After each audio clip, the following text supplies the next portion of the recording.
people, including several insurance companies, and they're wondering what's the condition of fire hydrants.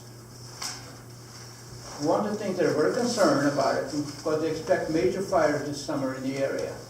And one of the things that several insurance companies told me, including the one I know people from, is that if there's a major fires and there is a problem with the fire hydrants, guess who's going to be responsible for it? CSD and the board members. Financially, and if there is anybody getting hurt, they might even file criminal charges against them, the district and board members, for being completely ignorant about the fire situation. When was the last time fire hydrants were tested?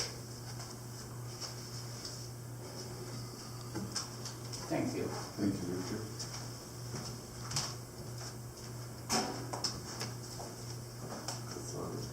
Yes. Any other comments? If not, we'll move on. Last month, I'm going to give it just an oral overview of a meeting that Dan Hinklemeier and I, as board members, went to. We accompanied the district manager and his secretary. We were asked if we would be interested in learning more about our reporting processes and how our financials work. So we went down, I don't remember the exact date, but we went down and met with the CPA, and he went through the processes that we go through on paying our bills and recording things and everything else. So he said we have a very good process from the standpoint when a bill comes in, it is reviewed by the appropriate individual here at the district. It goes to Pete for approval. Everybody signs off on it, and then it goes, when the check it goes to him. He also looks at the different accounting functions in there to say, okay, you're now with this paying this bill under this function number, you're now over budget. Those kind of things are brought up on a monthly basis or on a bill-by-bill basis, depends on how it hits the bottom line. If something gets processed into or put into the wrong accounting, those corrections are made, they review it, so on and so forth. And so it was a very thorough process. It's not looked at by one person or two people. It's reviewed numerous times, and approvals, if it's a line item or something that Randy's ordered, he reviews it, Pete gets it before the bill is paid. So it was a very thorough process. We went through the fact that he didn't see any indication of any problems as far as our accounting based on the audits that we do and the independent audits we do. A very thorough, very upfront process. This opportunity, if anybody else on the board is interested in it, I'm going to urge you to contact Cindy and Pete, and they'll set up a meeting for you to go listen and learn. It was a learning process for us. One of the things, and I'm sharing this, is because we get comments made at this meeting that we cannot answer, and I specifically took some of those comments there to him and said, we get comments like this and we can't answer, can you answer? And I got a very quick no, I can't answer because I don't see the ledger where somebody else is starting from point A, B, C, D, so it doesn't make, there wasn't a reference point. We asked about fraud, if there's any possibility, and he was very, I'll say, comforting. He said, you guys have a very good process in here. He says the only thing there is if anybody feels there's some fraud, he encouraged them to go forward and bring it forward, or we could hire what we call a forensic auditor to do a more in-depth audit of what we're doing to make sure that there's nothing going on. It was pretty informative. We had, like I said, a pretty good thing in place as far as the structure that the district has gone by, and so I felt very comfortable about it. And Dan was at the meeting. Do you have anything? No, I don't have anything to add. If we did a forensic audit, though, it would be expensive. I don't think we would gain a whole lot by doing that. We have 4 people going through each of these items by the time they get to an accountant.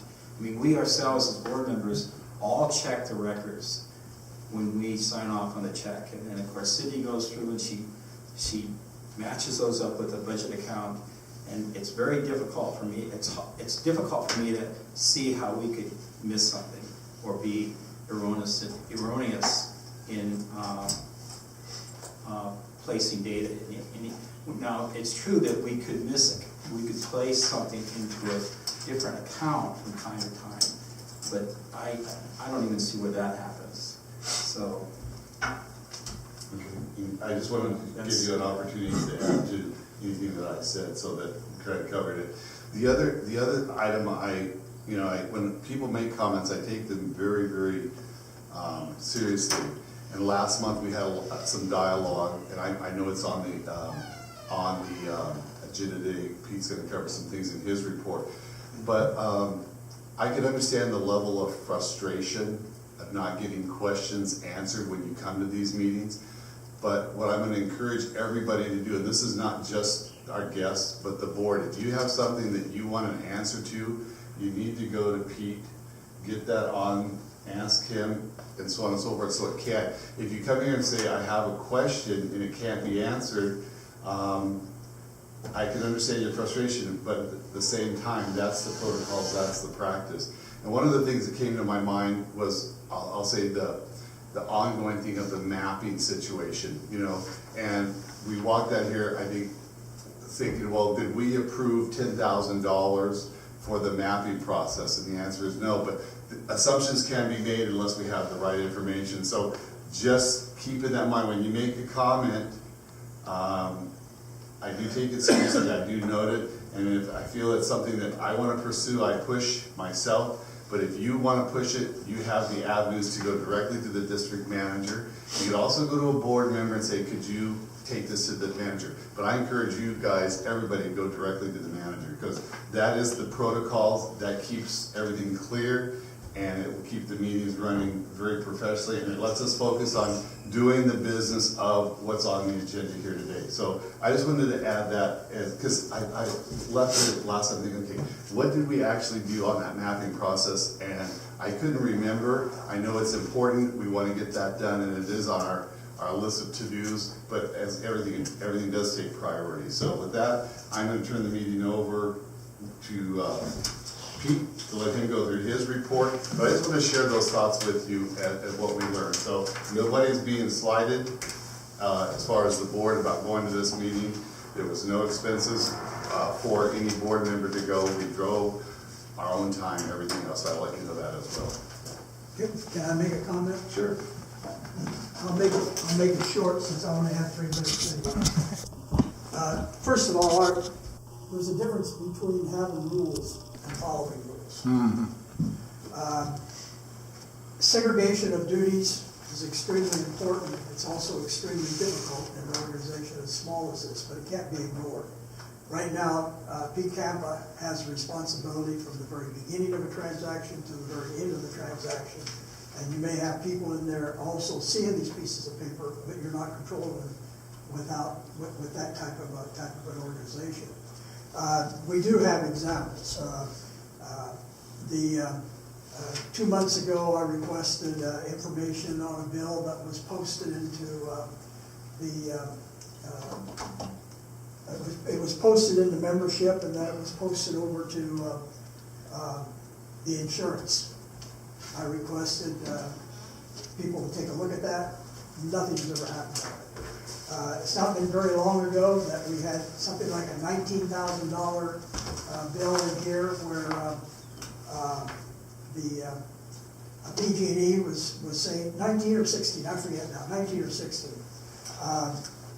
We said was a claim that nothing's ever happened on that. You paid over $300,000 out to vendors in December, January, and February. And if you look at the invoices, you'll find that every one of those invoices said that the work was done before the end of June of 2016. That would say you would have had to have had it approved, and we didn't have it approved. We can go through so many of these things that I have brought up.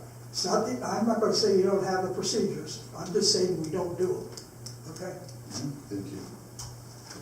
Yeah. Real quick, Wes said exactly what in my notes. Everything may look good on paper, the process, the protocols and all that. It's the adherence to it and the application of those rules where we get in trouble. MID POU is a perfect example. This has been going on for decades, and you talk about not answering questions. I see all the stuff that you've itemized in the general manager's report, but the big question that I've had for many, many years is, what is the legal basis for forcing legal customers of the subdivision to pay for a special benefit water service incorporating groundwater substitution, that they don't receive the benefit from that? What is the legal process to force those people to pay for that? I don't understand it. It seems to fly in the face of Prop 218 and everything else about citizens' rights of, taxation and such. Thank you. And it's not on here. That's the thing that gets me. It's never on the agenda. It's never open to discussion. And how you continue to do this is befuddling. Thank you. That's all I have. Pete, go ahead. In the packet was a written report. No need for you to read every section of it. But one thing that I wanted to make sure that you're aware of is that there's been contact by a potential salesperson of the golf course. I wouldn't say that they're a purchaser. I wouldn't say that there is anything out there that is any more than an interest, but I don't know. But we do not currently have an active contract with them for the purchase of irrigation water, and that would have to come before the board for consideration. But the question from the person looking to sell it was, well, what would that cost be? And fortunately, there was a lot of documentation in the file from prior committee meetings. There's a pretty good system of accounting to be able to understand what the costs are associated